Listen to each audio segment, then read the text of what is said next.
Hey students, how are you all? So today we will discuss about some important questions of physics practical Viva, right? Now Viva questions will be based on your two files that you have made. First is your experiment file in which you write the experiments that you have done, and second is your investigatory project, right? So Viva questions will be based on both the two files, right? And it will be asked by the examiner. ठीक है, जो आपके viva के questions होते हैं वो आपकी दो फाइल से पूछी जाएंगी। एक आपने जो एक्सपेरिमेंट की फाइल आपने बनाई है, प्रैक्टिकल रिकॉर्ड जिसे कहते हैं, उसमें उस पे बेस्ड वाइवा क्वेश्चंस पूछे जाएंगे जो आपने एक्सपेरिमेंट्स किए हैं, और दूसरा आपकी जो इन्वेस्टिगेटरी प्रोजेक्ट है उस पे क्वेश्चंस पूछे जाएंगे, राइट? सो इसको हम दो पार्ट में पूरी फिजिक्स की प्रैक्टिकल को हम डिफाइन कर सकते हैं। एक इलेक्ट्रिकल होता है जैसे करंट इलेक्ट्रिसिटी के जो हमारे एक्सपेरिमेंट्स होते हैं, और दूसरा हमारा लाइट यानी कि ऑप्टिक्स से रिलेटेड जो हमारे एक्सपेरिमेंट्स होते हैं। ओके, अब देखिए इसमें जो सबसे इंपॉर्टेंट क्वेश्चंस जो बनते हैं वो ये होते हैं कि एग्जामिनर आपके बेसिक नॉलेज को चेक करना चाहता है कि student has the basic knowledge और नॉट। लाइक अगर हम इलेक्ट्रिसिटी की बात करें तो सबसे पहले आपसे ये पूछा जाएगा that define current, what do you mean by current, right? So current क्या है, what is current? So we will discuss about the definition of current and what is charge. So charge सबसे बेसिक क्वेश्चन जो होता है वो charge होता है, क्योंकि भाई चार्ज था तभी करंट आई, right? So what is charge? Charge is basically the basic property of elementary particles of the matter. ये मैटर के जो एलिमेंट्री पार्टिकल्स होते हैं उनकी बेसिक प्रॉपर्टी होती है। और एलिमेंट्री पार्टिकल क्या होते हैं? जो आपके एटम होते हैं उस वो इलेक्ट्रॉन, प्रोटॉन और न्यूट्रॉन से मिलकर बने होते हैं, right? So electron is negatively charged and proton is positively charged and neutron doesn't have any charge, so that's why it is a neutral particle, right? अब देखिए जब हमारे किसी भी कंडक्टर में, तो कंडक्टर की जैसे ही आप बात करेंगे immediately the question will be raised that वो define conductor. So conductors are basically those material that allow the flow of charge as well as the flow of heat through them, right? अब conductor की ये दोनों property होती है कि वो current को भी अपने अंदर से पास करता है या चार्ज को अपने अंदर से फ्लो करने देता है, और वो हीट को भी अपने अंदर से पास होने देता है, राइट? सो कंडक्टर भी आपने समझ लिया। अब देखिए चार्ज आपने समझ लिया, करंट क्या है? करंट, अब करंट के लिए आपने लोअर क्लासेस में पढ़ा होगा, there is a formula that is Q is equal to I into T, right? Where Q is defined as charge, denoted as charge, I is denoted as current and T is basically the time, right? अब ये जो basic equation है Q is equal to I into T, इसमें आप T is equal to 1 second रख दीजिए तो क्या हो जाएगा? You will get Q is equal to I. It means what is current? Current is nothing but the flow of charge per unit time through any conductor. Conductor के अंदर से ही पास होगा, राइट? तो 1 सेकेंड में जितना चार्ज आपका flow हो जा रहा है वही करंट है, राइट? और क्या आ गया कि क्या करंट जब फ्लो होता है कंडक्टर में तो कुछ और भी होता है? Yes, of course, when current passes through any conductor, so what happens? There is a basic property, there is another basic property of any material to oppose the flow of current, and what is that called? That is called resistance of the conductor, right? Resistance भी बहुत ही important part है। So definition क्या होगी? Resistance is basically the property of material of a conductor which opposes the flow of current through it, right? ये तो general definition हो गई। इसके बाद हम इसका फिजिकल डेफिनेशन भी हम पढ़ेंगे जो कि फॉर्मूले बेस्ड यानी कि मैथमेटिकल फॉर्मूला बेस्ड पे होता है, करेक्ट? अब देखिए जो थर्ड इंपॉर्टेंट पार्ट आता है वो होता है आपका Ohm's law, define ohms law. अब ओम्स लॉ में भी आपके 3 पैरामीटर्स होते हैं, potential difference, current and resistance. So current और रेजिस्टेंस आपने पढ़ लिया। अब पोटेंशियल डिफरेंस समझने के लिए आपको ये पता होना चाहिए कि पोटेंशियल क्या है, राइट? अब देखिए आपने चार्ज समझ लिया। Now what is potential? Potential is basically the work done in bringing a unit charge from infinite to a particular point of reference. It is defined as the potential at that particular point. Means किसी भी unit charge को यानी कि 1 coulomb charge को आप infinite से किसी particular point पे लाने में जितना आपको वर्क डन करना पड़ेगा, राइट, वही उस पर्टिकुलर रेफरेंस पॉइंट पे पोटेंशियल हो जाएगा, करेक्ट। अब पोटेंशियल तब होगा जब कोई दूसरा चार्ज भी प्रेजेंट होगा। Are you getting? अब इसके लिए आपको फिर से थोड़ा सा हम कूलम्ब्स लॉ डिस्कस करेंगे। कूलम्ब्स लॉ क्या कहता है? कूलम्ब्स लॉ ये कहता है कि अगर कोई एक चार्ज है, we have any charge particle, अब वो चार्ज पार्टिकल क्या करेगा, अगर उसके इलेक्ट्रिक फील्ड की रेंज में आप किसी पर्टिकुलर दूसरे चार्ज को आप लाएं तो एक फोर्स अप्लाई होगा, मींस दूसरा चार्ज और पहला चार्ज ये दोनों एक दूसरे के ऊपर फोर्स लगाएंगे। अब वो फोर्स अट्रैक्शन भी हो सकता है, रिपल्शन भी हो सकता है, depending upon the sign of the charge, right. Now the next is what do you have to do, that is you have understood Coulomb's law. Coulomb's law, F is basically the, now what is Coulomb's law? Coulomb's law is basically the magnitude of force F is directly proportional to the magnitude of charges and it is inversely proportional to the square of the distance between the two charges. Means जैसे जैसे आप distance आप बढ़ाएंगे वो force बहुत ही तेजी से, यानी इनवर्स स्क्वायर लॉ की वजह से बहुत तेजी से डाउन हो जाएगा, फोर्स की वैल्यू कम हो जाएगी, राइट। इसके बारे में हम बाद में डिस्कस करेंगे, राइट। तो आपने कूलम्बिक फोर्स समझ लिया, मींस दो चार्जेस के बीच फोर्स ऑफ अट्रैक्शन भी हो सकता है और फोर्स ऑफ रिपल्शन भी हो सकता है, depending upon the nature of charges, right. वो प्लस सेम चार्ज हैं, लाइक चार्जेस हैं तो फोर्स ऑफ रिपल्शन होगा, और अनलाइक चार्जेस हैं तो फोर्स ऑफ अट्रैक्शन होगा, correct. So we were discussing about Ohm's law. अब देखिए ओम्स लॉ में आपने पोटेंशियल भी समझ लिया, पोटेंशियल डिफरेंस। अब when there are two different points and there are different potentials at these two respective points, the difference between them is known as potential difference, correct? Or we have another definition, that work done in taking any charge from one point to another is defined as the potential difference between these two points, correct? अब देखते हैं Ohm's law क्या कहता है। अब ओम नाम के scientist ने कई सारे एक्सपेरिमेंट किए थे करंट इलेक्ट्रिसिटी को लेकर के, बहुत सारे डिफरेंट डिफरेंट कंडक्टर्स लिया डिफरेंट डिफरेंट मटेरियल के। तब उन्होंने क्या पाया, उन्होंने ये पाया कि जो हमारा पोटेंशियल डिफरेंस होता है, ठीक, और जो हमारी करंट पास होती है कंडक्टर में, ये दोनों का रेशियो, यानी कि अगर हम सेम कंडक्टर ले रहे हैं और हम डिफरेंट डिफरेंट वोल्टेज सोर्सेज के थ्रू उसमें पोटेंशियल डिफरेंस अलग अलग हम जनरेट कर रहे हैं, तो उसमें जितनी भी डिफरेंट डिफरेंट करंट जितनी बार पास होगी उनका एक रेशियो होता है और वो कांस्टेंट होता है। Means ratio of potential difference applied to any conductor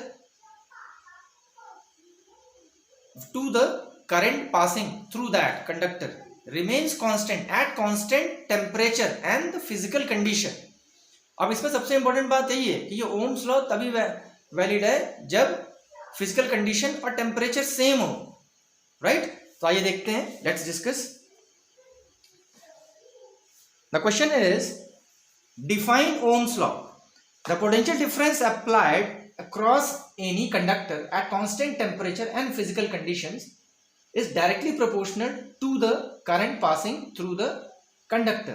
Means potential difference V is directly proportional to the current passing through that conductor, right? अब जब हम इक्वालिटी साइन लगाएंगे तो क्या हो जाएगा, हमारे पास एक कांस्टेंट से हमें मल्टीप्लाई करना पड़ेगा, that constant is nothing but the resistance of the conductor, right.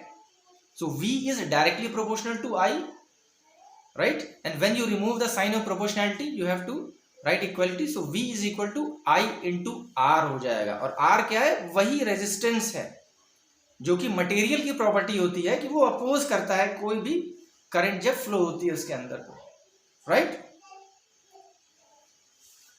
where V, I and I are potential difference, current, resistance respectively। अब ये आप सर्किट डायग्राम देखिए, इस सर्किट डायग्राम से आपको क्लियर हो जाएगा, ये हमेशा आपके दिमाग में होना चाहिए, right, that we have a conductor, right, conductor में क्या है, रेजिस्टेंस होगा, राइट। वो रेजिस्टेंस को हम आर से डिनोट करेंगे। अब उसे हम किसी सप्लाई से हमने जोड़ा है, मींस एक पावर सोर्स से हमने जोड़ा है, of course that will be a battery और ए सेल, करेक्ट।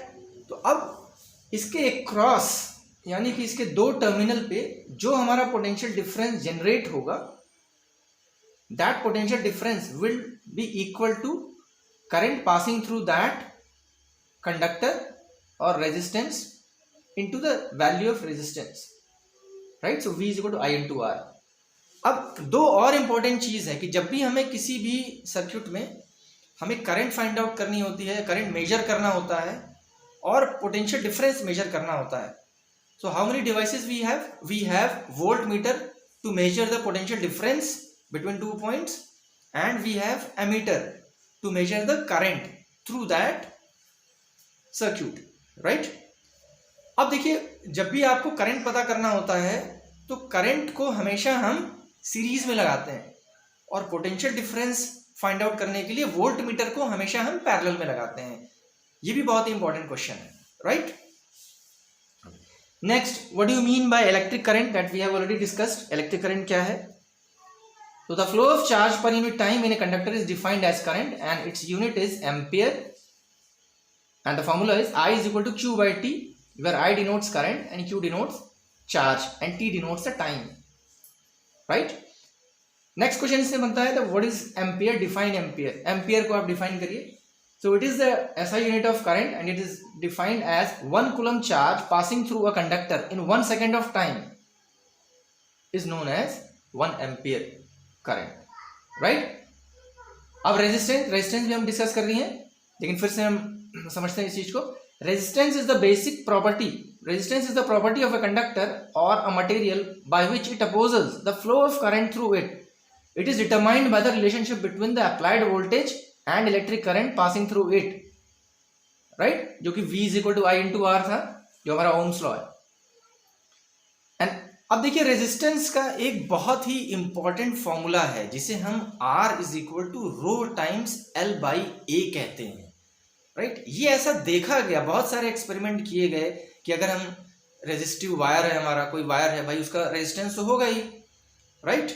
तो अगर हम सेम मटेरियल लेते हैं, सपोज कॉपर लिया, ब्रास लिया, एल्युमिनियम लिया, अब उसका अगर डिफरेंट लेंथ लिया तो क्या रेजिस्टेंस चेंज होता है या नहीं रहता है? जिस ऑफकोर्स देखा गया कि हाँ, ये चेंज होता है। अगर लेंथ हम ज्यादा ले लेंगे तो रेजिस्टेंस बढ़ जाता है, ठीक है। अगर इसका क्रॉस सेक्शन, जैसे फॉर एग्जाम्पल ये अगर हमारा, आप रेजिस्टेंस मानिए इसको, तो ये इसकी लेंथ हो जाएगी, this one from here to here, और ये क्या हो जाएगा, ये इसका क्रॉस सेक्शन हो जाएगा, this is the cross section.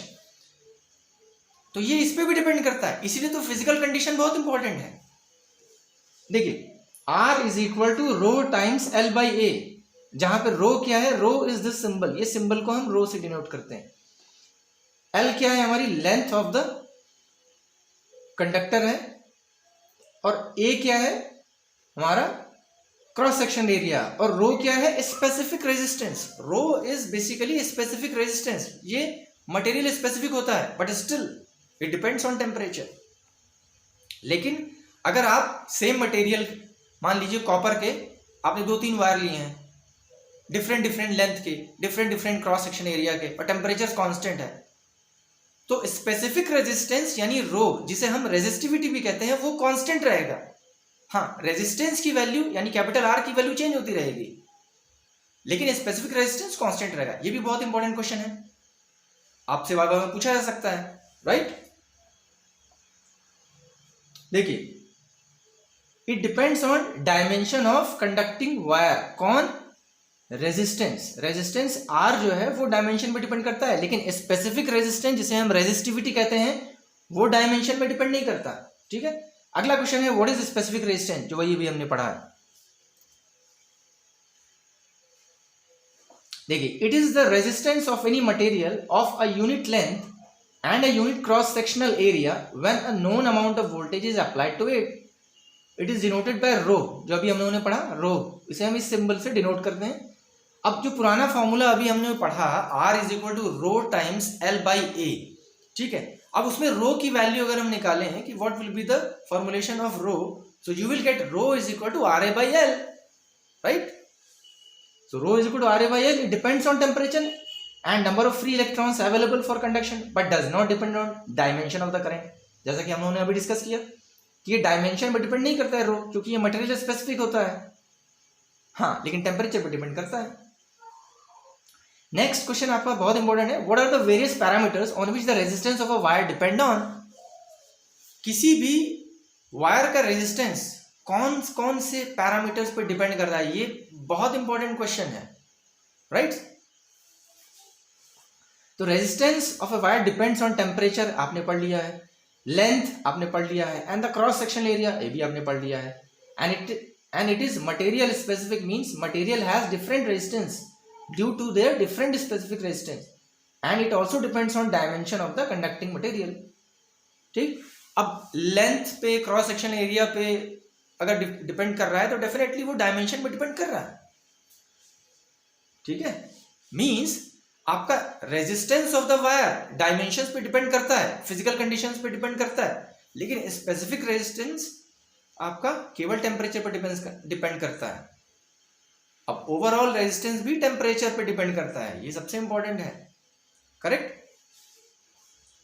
Next, which formula states that resistance depends on temperature. अब ये इतना इंपॉर्टेंट है कि इससे आपके सारे कंफ्यूजन दूर हो जाएंगे कि basically do we have any formula that shows and represents mathematically that how resistant of any conducting material or a wire depend on temperature. ये टेम्परेचर पे कैसे डिपेंड करता है, राइट? तो देखिए, RT is equal to R0 1 plus alpha times delta T in bracket. This is very important. RT is equal to R0 in bracket 1 plus alpha times delta T. जहां RT क्या है, किसी भी particular temperature पे resistance है, R0 क्या है, resistance at 0 degree और reference temperature, and alpha is temperature coefficient of resistance and delta T is the difference in the temperature, right? So this formula is very important for you, you have to memorise it. इससे आपको हमेशा पता चल जाएगा. इसका मतलब अगर किसी भी रेजिस्टिव वायर में या कंडक्टर में अगर टेम्परेचर बदला तो रेजिस्टेंस बदल जाएगा, और ये उसके टेम्परेचर कोफिशिएंट ऑफ रेजिस्टेंस पे भी डिपेंड करता है. जिसका जितना ज़्यादा होगा उसका रेजिस्टेंस की वैल्यू उतनी चेंज हो जाएगी, तो हमारी रीडिंग में गड़बड़ी आना स्टार्ट हो जाएगी, राइट? इसीलिए हम क्या करेंगे, हम ऐसा वायर यूज करेंगे जिसका टेम्परेचर कोफिशिएंट ऑफ रेजिस्टेंस बहुत कम हो. यस और नो?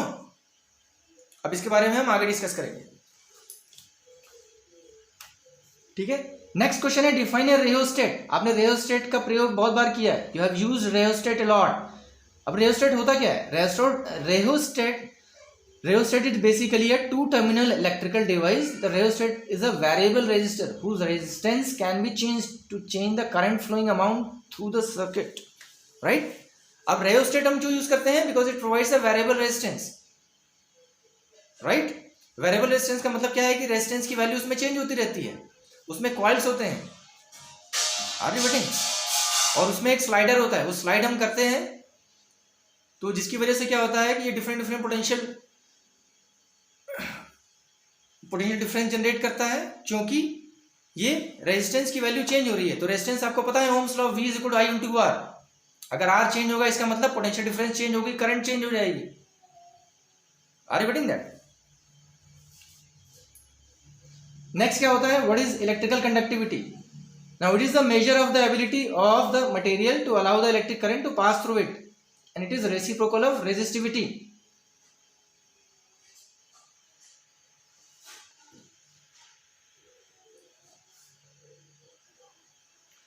देखिए, इंपॉर्टेंट पार्ट ये होता है कि जो एक कंडक्टिविटी से हम क्या समझते हैं, ये बहुत ही इंपॉर्टेंट चीज है. अब देखिए, जो जितना ज़्यादा कंडक्टिव होगा, मींस करंट के फ्लो को या हीट के फ्लो को बहुत आसानी से अपने अंदर पास होने देगा, तो होगा क्या इसमें हीट के फ्लो को अगर पास करने दे रहा है, करंट के फ्लो को पास करने दे रहा है, इसका मतलब वो बहुत बढ़िया कंडक्टर है, ठीक है? अब चाहे वो थर्मल कंडक्टर है चाहे इलेक्ट्रिकल कंडक्टर है, मेटल में ये दोनों प्रॉपर्टी होती है.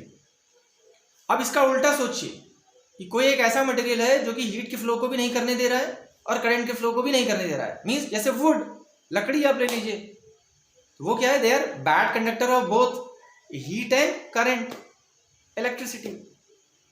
Are you getting? इसका मतलब कि लकड़ी क्या है, वो बढ़िया रेजिस्टिव है, वो रेजिस्ट कर रही है किसके, हीट के फ्लो को और करंट के फ्लो को, दोनों को। तो ये उसका उल्टा हुआ कि नहीं? So therefore it has been written here that what is electrical conductivity। अब यहाँ पे हम केवल इलेक्ट्रिकल कंडक्टिविटी की बात कर रहे हैं।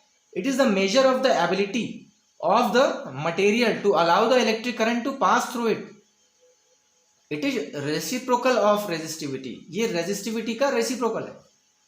नेक्स्ट क्वेश्चन हमारा आता है what is the wire material use in rheostat. अब ये बहुत इंपॉर्टेंट क्वेश्चन है कि रेहोस्टेट आपने देखा है, करेक्ट?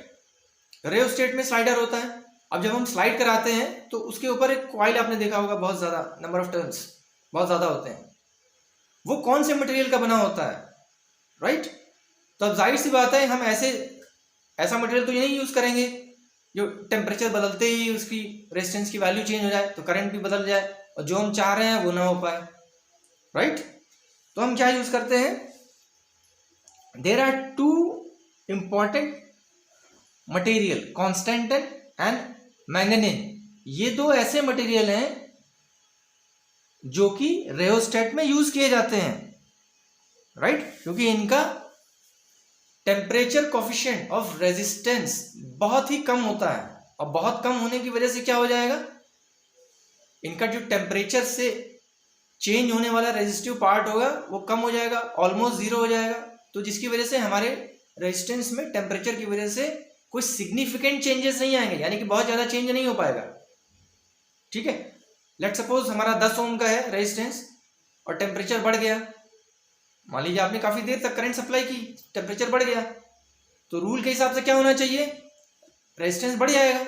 रेजिस्टेंस बढ़ जाएगा तो क्या होगा, करंट कम फ्लो होगी। तो आप जो पहली रीडिंग ले रहे थे अब आपकी रीडिंग में अंतर आ जाएगा, राइट? अब यही तो हमें स्टॉप करना है। अब सोचिए, अब हम कॉन्स्टेंटन या मैंगनीन की अगर हम मटेरियल यूज करें, वायर यूज करें, तो क्या हो जाएगा, इनका जो कॉफिशिएंट है वो कॉफिशिएंट ऑलमोस्ट जीरो अगर हो गया तो हमारा कोई टर्म ऐड नहीं होगा, जो कि ये वाला फॉर्मूला था हमारा। देखिए इस फॉर्मूले में अगर अल्फा ये नियरली जीरो हो जाएगा तो हमारा ये टर्म पूरा जीरो हो जाएगा, तो R T is equal to R naught हो जाएगा। मतलब कि जो भी हमारी रेफरेंस वैल्यू थी, स्टार्टिंग वैल्यू, इनिशियल वैल्यू और फाइनल वैल्यू में कोई चेंजेस नहीं आएगा, भले टेम्परेचर चेंज हो जाए, यस और नो, और यही हमें चाहिए, करेक्ट? सो इसी वजह से हम कॉन्स्टेंटन और मैंगनीन के मटेरियल यूज करते हैं। अब देखिए नेक्स्ट क्वेश्चन है व्हाई कॉन्स्टेंटन और manganin is used in a rheostat and in making standard resistance. वही सेम क्वेश्चन आ गया कि कॉन्स्टेंटन और मैंगनीन को हम क्यों यूज करते हैं रियोस्टेट में और स्टैंडर्ड रेजिस्टेंस बनाने में। Now because it has low temperature coefficient of resistance, therefore it is used for making of standard resistances and they have high resistivity, ability to attain good resistance values in small size. Their resistance value would change very little with temperature. अब हम standard resistance बना रहे हैं, मान लीजिए 100 ओम का standard resistance, जहां भी लगा दें उसे, उसकी जो वैल्यू आए वो 100 ओम का ही है, ठीक? अब हमने कोई ऐसा मटेरियल यूज कर लिया जो करंट को बहुत आसानी से अपने अंदर फ्लो करने देता है, ठीक है? तो क्या हो जाएगा, टेम्परेचर ही बढ़ जाएगा। टेम्परेचर बढ़ गया, पता चला रेजिस्टेंस की वैल्यू चेंज हो गई, 100 ओम आप मान के चल रहे थे, वो कुछ और हो गया, बढ़ गया, करंट आपकी कम आ गई, यस और नो? और हमें करंट एक डिजायर्ड वैल्यू की चाहिए थी। अब अगर आप कॉन्स्टेंटन और मैंगनीन के मटेरियल के रेजिस्टेंस अगर आप बनाएंगे तो क्या होगा, उनका रेजिस्टेंस चेंज नहीं होगा, और रेजिस्टेंस चेंज नहीं होगा तो जितना है उतना ही है, जितनी स्टैंडर्ड वैल्यू है 100 ओम का 100 ओम ही रहेगा, तो आपकी वैल्यू में चेंजेस नहीं आएंगे, तो यही तो हमें चाहिए। Next question, what is constantan. अब देखिए कॉन्स्टेंटन क्या है, it is an alloy of copper and निकल, कॉपर 55% एंड निकल 45%, कॉपर 55% एंड निकल 45%। कॉन्स्टेंटन ये एक मिश्र धातु है, यानी एलॉय है, जो कि कॉपर और निकिल को मिला करके बनाया जाता है। 55% कॉपर होता है और 45% निकिल होता है इसके अंदर। It's thermal temperature coefficient is very low. इसका दूसरा नाम यूरेका भी है। Now next question is what is manganin. अब मैंगनीन क्या होता है? ये एक ऐसा एलॉय है जिसमें 84% कॉपर होता है, 12% मैंगनीज होता है और 3.7% निकिल होता है। Its temperature coefficient of resistance is almost zero. अब देख लीजिए, कॉन्स्टेंटन का टेम्परेचर कोफिशिएंट ऑफ रेजिस्टेंस बहुत कम होता है, लेकिन जो मैंगनीन है उसका temperature coefficient of resistance almost zero होता है। और इससे बड़े क्या चाहिए? जो वैल्यू है वो चेंज ही नहीं होगी, रेजिस्टेंस की वैल्यू, राइट? ठीक है जी, तो इतना आपको समझ में आ गया होगा। तो हमने क्या पढ़ा? Manganin is an alloy of typically 84.2% of copper, 12.1% of manganese and 3.7% of nickel. Its temperature coefficient of resistance is almost zero. Therefore, the value of resistance of the wire made of it does not change significantly with the increase in temperature. यही तो हमें चाहिए, right? यही हमें required था कि हमारे resistance की वैल्यू चेंज ही ना हो। Next question, now what is the SI unit of following terms. अब ये सारे टर्म्स हैं, इनकी एसआई यूनिट नॉर्मली कभी कभी पूछते हैं examiners. Potential difference, current, resistance, resistivity, electrical conductivity. तो देखिए, जो पोटेंशियल डिफरेंस होता है उसका तो आप सबको पता है, वोल्टेज होती है। एसआई यूनिट करंट की एम्पियर होती है। रेजिस्टेंस का ओम होता है। रेजिस्टिविटी का ओम मीटर होता है। और इलेक्ट्रिकल कंडक्टिविटी का सीमेंस पर मीटर होता है। ये भी इंपॉर्टेंट है, करेक्ट? डिफाइंड कंडक्टिविटी, कंडक्टिविटी अभी हमने डिस्कस किया था, वो इलेक्ट्रिकल कंडक्टिविटी थी। अभी नॉर्मल कंडक्टिविटी है। Conductivity is defined as a material's ability to conduct electricity और heat both, correct? Next, what is the SI unit of thermal conductivity. Thermal conductivity की एसआई यूनिट क्या होती है? तो थर्मल कंडक्टिविटी की एसआई यूनिट के लिए आपको सबसे पहले ये पता होना चाहिए, क्लास 11th में आपने पढ़ा था हीट वाले चैप्टर में, हीट ट्रांसफर और heat current H is equal to Q by T। What is Q? Amount of heat divided by time, correct? So that is KA into delta T by delta X। तो यहां पे इसकी unit क्या आ जाएगी? Watts per metre kelvin, correct? Next, how can we convert galvanometer into voltmeter ammeter. ये बहुत ही important question है। How can we convert a galvanometer into ammeter and voltmeter, right? ये आपका एक्सपेरिमेंट भी है। तब देखिए हम क्या करेंगे, हम वोल्ट मीटर में कैसे कन्वर्ट करेंगे गैल्वेनोमीटर को? Bye linking a high resistance in series. Series में एक हाई रेजिस्टेंस लिंक कर देंगे तो गैल्वेनोमीटर जो है वो वोल्ट मीटर में कन्वर्ट हो जाएगा। एमीटर में क्या करेंगे? By linking a low resistance in parallel. अगर गैल्वेनोमीटर को एमीटर में कन्वर्ट करना है तो हमें लो रेजिस्टेंस को पैरेलल में कनेक्ट करना पड़ेगा।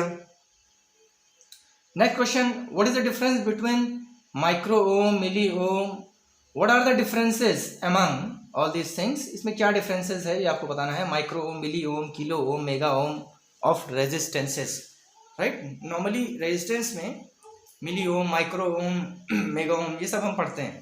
तो ये होता क्या है, आइए देखते हैं ना। 1 माइक्रो ओम की अगर हम बात करें, माइक्रो बहुत ही छोटा होता है, तो 10⁻⁻⁶ ओम होता है। नेक्स्ट 1 मिली ओम क्या हो जाएगा? 10⁻³ ओम हो जाएगा। 1 किलो ओम क्या होगा? 10⁻³ ओम, यानी कि 1000 ओम हो जाएगा 1 किलो ओम। किलो ओम वही किलोग्राम वाला। 1 मेगा क्या हो जाएगा? 1 मेगा ओम 10⁻⁶ ओम हो जाएगा। Next question, in metre bridge experiment why the wires of nichrome, manganin, constantan are used. अब ये भी वही क्वेश्चन है कि हम मीटर ब्रिज एक्सपेरिमेंट करते हैं तो उसमें नाइक्रोम या कॉन्स्टेंटन और मैंगनीन के वायर क्यों यूज करते हैं? आंसर आपको पता है। In a metre bridge wires of nichrome, nichrome again ये एक एलॉय होता है, निकल और क्रोमियम को मिलाकर बनाते हैं। Manganin and constantan are used because it has high resistance and low temperature coefficient of resistance, ठीक है? Next question, define electric potential, हमने डिस्कस कर लिया है। it is the work done per unit charge in order to bring the charge from infinity to a point in electric field, right? तो VA is equal to W by Q. अब देखिए यहाँ Q की value 1 रखेंगे तो automatically आ जाएगा unit charge, work done per unit charge.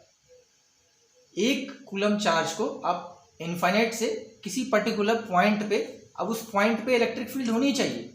इसका मतलब वहां पे एक दूसरे चार्ज का इन्फ्लुएंस होना चाहिए, तभी इलेक्ट्रिक पोटेंशियल होगा. Define electric potential difference. Electric potential difference क्या है? It is the potential developed while moving a charge from one point to another in the field itself. और फील्ड क्या है? Electric field. So VA minus VB is equal to WAB divided by Q. ठीक है, ये देख रहे हैं electric potential और potential difference. Correct. Next question है डिफाइन इलेक्ट्रिक पोटेंशियल एनर्जी. अब देखिए इलेक्ट्रिक पोटेंशियल में आपने पढ़ा था कि पर यूनिट चार्ज होना चाहिए, मतलब चार्ज की वैल्यू 1 कूलम है. लेकिन अब इसमें क्या हो जाएगा? कोई भी जनरल चार्ज सिस्टम हो जाएगा. The electric potential energy of any given charge और system of charges is defined as the total work done by an external agent in bringing the charge or the system of charges from infinity to the present configuration. अब देखिए आपके पास 4-5 charges हैं या एक से ज़्यादा charges हैं, 2-3 charges हैं, करेक्ट. अब उसको आप इन्फिनिटी से ले करके प्रेजेंट कन्फिगुरेशन में लाने में जितना वर्क डन करना पड़ेगा, that will be stored in the systems potential energy and electric potential energy. अभी हम इलेक्ट्रिसिटी पढ़ रहे हैं तो पोटेंशियल एनर्जी की बात करेंगे तो वो इलेक्ट्रिक पोटेंशियल एनर्जी ही होगा, right. You need to define it that we are talking about electric potential energy. Next देखिए क्या है, difference between potential difference and EMF. अब देखिए ये भी इंपॉर्टेंट क्वेश्चन है. The electromotive force is the amount of energy given to each coulomb of charge. The potential difference is amount of energy utilized by 1 coulomb of charge. The electromotive force is independent of the circuit's internal resistance. The potential difference is proportional to the circuit's resistance. So EMF यानी कि electromotive force E is equal to V plus IR. अब देखिए ये भी बहुत important है कि EMF और पोटेंशियल डिफरेंस में अंतर क्या होता है. तो सबसे इंपॉर्टेंट पार्ट इसमें आपको ये समझना पड़ेगा कि जब भी हमारा कोई सेल होता है, अगर सेल के थ्रू कोई करंट अभी फ्लो नहीं हो रही है, मींस ओपन सर्किट है, उस कंडीशन में जो पोटेंशियल डिफरेंस होता है वो मैक्सिमम होता है, राइट. उसी को हम इलेक्ट्रोमोटिव फोर्स कहते हैं. मींस वैसे तो आइडियली कोई भी ऐसी सेल नहीं है जिसका इंटरनल रेजिस्टेंस ना हो, मतलब कुछ करंट ड्रॉ हो जाती है इंटरनल रेजिस्टेंस में, और जिसकी वजह से क्या होता है कि हमारा सेल जो है वो पूरा का पूरा EMF नहीं प्रोवाइड कर पाता. तो वो क्या प्रोवाइड करता है? वो पोटेंशियल डिफरेंस प्रोवाइड करता है जिसे वोल्ट मीटर मेजर करता है, राइट. इतनी बात आपको समझ में आ गई. इसका मतलब ये है कि इलेक्ट्रोमोटिव फोर्स यानी कि EMF वो ज्यादा होगा पोटेंशियल डिफरेंस के, जो हमारा वोल्ट मीटर कैलकुलेट कर रहा है. अब वो क्यों ज्यादा होगा? क्योंकि सेल जो है वो अपने EMF के बराबर पोटेंशियल प्रोवाइड ही नहीं कर पाता है, करेक्ट. सेल तो चाह रहा है कि पूरा पूरा दें, ठीक है, लेकिन वो वहां तक पहुंच नहीं पा रहा है सर्किट में. क्यों? क्योंकि बीच में बिचौलियां है ना, internal resistance of the battery itself और सेल इटसेल्फ. सेल के खुद के इंटरनल रेजिस्टेंस है, वो थोड़ा सा करंट कंज्यूम कर लेता है, जिसकी वजह से पोटेंशियल ड्रॉप हो जाता है, राइट. आई होप ये बात समझ में आ गई होगी, the difference between electromotive force and potential difference. आइए इसके बारे में और डिस्कस करेंगे. देखिए ये हमारी सर्किट है और ये हमारा लोड है, ये हमारी बैटरी है. अब ये बैटरी का ये इंटरनल रेजिस्टेंस है, ये ऑटोमेटिकली लगा रहता है अंदर ही, सेल के अंदर या बैटरी के अंदर ही है. और ये हमारा लोड है यानी कि हमारा कंडक्टिंग मटेरियल या कंडक्टिंग वायर. तब इसको जो पोटेंशियल डिफरेंस मिलेगा, या अगर हम यहाँ पे वोल्ट मीटर भी लगा दें तो वोल्ट मीटर कौन सा पोटेंशियल मेजर करेगा? ये जो पोटेंशियल डिफरेंस इसको मिल रहा है यानी V, और V की वैल्यू क्या है? इलेक्ट्रोमोटिव फोर्स से कम है. V is equal to E minus IR. और electromotive force EMF is equal to क्या हो जाएगा? V plus IR. ठीक है. ये जो बैटरी है ये पूरा का पूरा ईएमएफ दे नहीं पा रहा है। क्यों? क्योंकि इंटरनल रेजिस्टेंस कुछ करंट कंज्यूम कर ले रहा है, जिसकी वजह से पोटेंशियल ड्रॉप हो जा रहा है, ये पोटेंशियल खा जा रहा है। करेक्ट। नेक्स्ट क्वेश्चन जो कि बहुत इंपॉर्टेंट है, what is the difference between ammeter and galvanometer. अब समझिए इस चीज को। नाउ एमीटर क्या होता है? It is a device used to determine the magnitude of current flowing in the circuit. Galvanometer क्या कहता है? Galvanometer is a device used to detect the strength and direction of a small current present in the circuit. जो galvanometer होता है वो circuit में केवल current detect करने के लिए हम यूज करते हैं और डिफ्लेक्शन देखने के लिए। लेकिन एमीटर क्या करता है? हमें एग्जैक्ट वैल्यू बता देता है कि इतनी करंट, इतनी एम्पेयर की करंट फ्लो हो रही है या इतने मिली एम्पेयर की करंट फ्लो हो रही है। राइट? ये बहुत इंपॉर्टेंट पार्ट है। आगे बेटे। नाउ एमीटर क्या करता है? इट वर्क्स विद और without the presence of magnetic field. अभी गैल्वेनोमीटर को क्या चाहिए? It works due to the presence of magnetic field. Magnetic field चाहिए गैल्वेनोमीटर को। नेक्स्ट क्या है? It measures both alternating and direct current. Ammeter alternate current और डायरेक्ट करंट दोनों को मेजर कर सकता है। हमारे एसी एमीटर्स होते हैं। Galvanometer it measures only direct current, ये केवल डीसी पे काम करता है। एमीटर क्या होता है? लेस सेंसिटिव होता है, क्योंकि इसको एग्जैक्ट वैल्यू मेजर करनी होती है। अगर इसके मिनिमम वैल्यू से भी कम वैल्यू की करंट फ्लो हो रही है तो उसको एमीटर नहीं मेजर कर पाएगा। लेकिन गैल्वेनोमीटर बता देगा कि हाँ यस करंट तो फ्लो हो रही है boss. So galvanometers are more sensitive, ammeter is more accurate and galvanometers are less accurate. Right? Galvanometer का काम केवल करंट को डिटेक्ट करना है, करंट इज देयर और नॉट, यस और नो, वेदर लो और हाई। और एमीटर का काम क्या है? एग्जैक्ट करंट की वैल्यू बताना। So ammeters are more accurate than galvanometer. I hope ये बात बहुत ही क्लियर है। नेक्स्ट देखिए,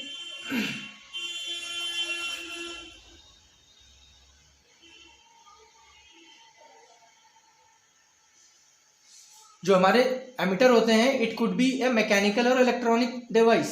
एमीटर हमारे मैकेनिकल और इलेक्ट्रॉनिक दोनों बनाए जा सकते हैं। गैल्वेनोमीटर हम मैकेनिकली बनाते हैं क्योंकि उनको डिफ्लेक्शन शो करना रहता है कि करंट है कि नहीं।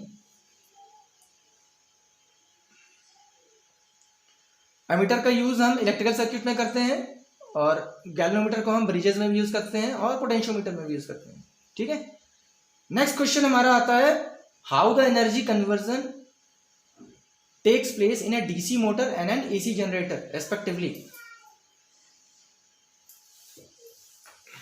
अब देखिए हमारे पास DC मोटर भी होते हैं और हमारे पास AC जनरेटर्स भी होते हैं। इसमें एनर्जी का कन्वर्जन कैसे हो रहा है, कौन सी एनर्जी किस फॉर्म में? क्योंकि आपने पढ़ा है energy can neither be created not destroyed, it can only be converted in one form to another. Right? अब जो हमारे डिवाइसेस हैं वो करते क्या हैं? कौन से डिवाइस? डीसी मोटर हो गया और हमारा एसी जनरेटर हो गया। आइए देखते हैं। DC motor starts rotating its rotor when current is passed through it, so it converts the electrical energy into mechanical. While अब एसी जनरेटर क्या करता है? AC generator gives the current once we personally rotate its rotating handle, so it converts mechanical energy to electrical energy. Right? आपने देखा होगा जो हमारे घरों में जो डीसी मोटर कहीं कहीं यूज़ होते हैं, ठीक है, या कोई आप डिवाइस बना रहे हैं उसमें डीसी मोटर, तो उसको करंट चाहिए होती है, उसके बाद मोटर स्टार्ट हो जाता है, मोटर रोटेट करना स्टार्ट हो जाता है। राइट? तो इसमें क्या हुआ? Electrical energy is being converted into mechanical energy, क्योंकि हमें रोटेट कराना था मोटर को। रोटेट कराने का मतलब मैकेनिकल मूवमेंट हो रहा है। राइट? अब इसका उल्टा देखिए, एसी जनरेटर में क्या होता है? जनरेटर नहीं, जब हम शादी में ब्याह में नॉर्मल कोई फंक्शन होता है तो अगर गवर्नमेंट की सप्लाई पे अगर डिपेंडेंट नहीं है तो हम जनरेटर यूज करते हैं। वो जनरेटर क्या करते हैं? उसमें देखिए आपको स्टार्ट करना पड़ता है उसको। सो स्टार्टिंग में आपको थोड़ा सा मैकेनिकल काम करना पड़ता है, उसके बाद हमें इलेक्ट्रिसिटी मिल जाती है। तो यहाँ पे क्या हुआ? यहाँ पे आपने मैकेनिकल एनर्जी को इलेक्ट्रिकल एनर्जी में कन्वर्ट किया। राइट? ये बहुत ही बेसिक और बहुत ही इंपॉर्टेंट है। ये आप अगर आप इसको कॉन्सेप्ट से समझेंगे तो आपको रटने की जरूरत नहीं पड़ेगी। राइट? नेक्स्ट होता है कि what is the resistance box. Resistance box है, देखिए लगभग सारे इलेक्ट्रिकल एक्सपेरिमेंट में हम रेजिस्टेंस बॉक्स का यूज करते हैं। ये होता क्या है? It contains A set of resistance coils of known values. These are arranged in series combination. There are various brass studs which are fixed on the top of ebonite base. एक हमारे पास एक box होता है, इसमें ebonite base होता है, ठीक है। उसमें नोन रेजिस्टेंस के कॉइल होते हैं, हमें पता होता है कि आप कौन सा रेजिस्टेंस है, उसकी वैल्यू क्या है। जैसे ही हम स्टड हटाते हैं रेजिस्टेंस अप्लाई हो जाता है, right. The material of wire use is of manganin and कॉन्स्टेंटेन।